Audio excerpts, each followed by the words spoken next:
Queen Chi had to be vigilant and on her toes at all times, but despite all the dangers and difficulties, she remained a strong and influential leader.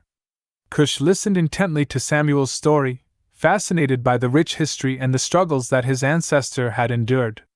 As Samuel continued his tale, Cush felt a deep sense of pride in his heritage and the legacy of his people. He knew that the road ahead would not be easy, but he was inspired by the resilience and determination of his people, and he was ready to carry on their legacy of unity and equality for all people. Samuel pulled out his footstool and rested his legs.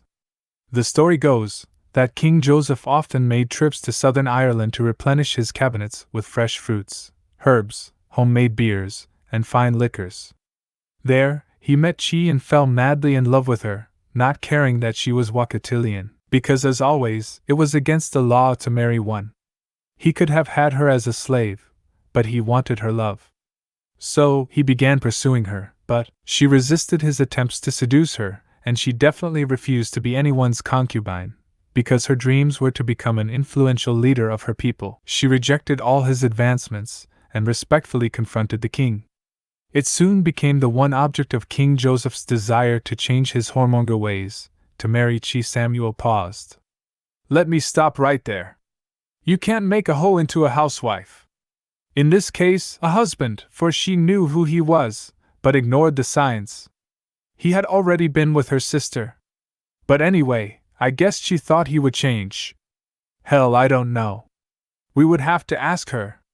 Plus, Sabaoth had his hand in the decision, or else you and I wouldn't be here."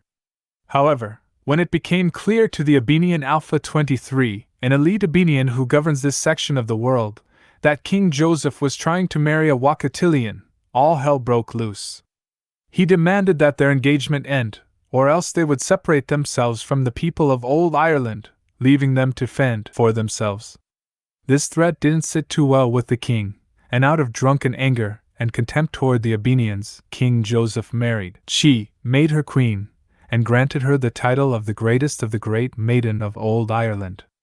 Shortly afterward, Abenian Alpha 23 decreed sentences of excommunication against King Joseph and his entire territory. Because of this marriage and these excommunications, they officially broke off their ties with the Irish Computans. After being crowned Queen Chi of Old Ireland, she gave birth to Queen Anaya, the first, almost a year later. Back then, men always wanted their firstborn to be boys, and her gender disappointed him. It did not entirely discourage him, for he said a son would surely follow and professed to love his daughter Anaya. Once the royal baby was born, Queen Aebhlin, King Joseph's mother, along with governors and generals of each Commonwealth nation, was informed along with the rest of the royal family, and Chi's family as well. Many despised the so-called taboo or abomination, but feared the wrath of the king. But there was chaos in the streets, by this time, because the people started feeling the effects of not having the Abenians' technology, or its advantages. Samuel stopped for a moment. "Billy, can you explain this silly-ass birth ceremony?" Billy then said. "Why is it silly? These were their customs and practices. They probably think that your Sabaoth is a fairy tale, and they do. But sure. According to their customs, a royal physician signs an official document confirming the newborn's gender, weight, and birth time. A palace official will bring this document out of the hospital, and this is the first sign the world will get that the royal baby has arrived. And it's then handed to a messenger who will take it to the palace under guard. They put the notice into a frame at the palace, positioned on an easel and placed in the palace forecourt, at which time the world will know the gender of the baby. However, it could take anywhere from up to 8 days before the new arrival's name is announced. After the announcement, a brief statement by the king of the child's birth outside the hospital. Samuel interrupted Billy. "You know, you're probably right about your statement you just made. But I know what I know, seen what I know, and felt what I know about Sabaoth.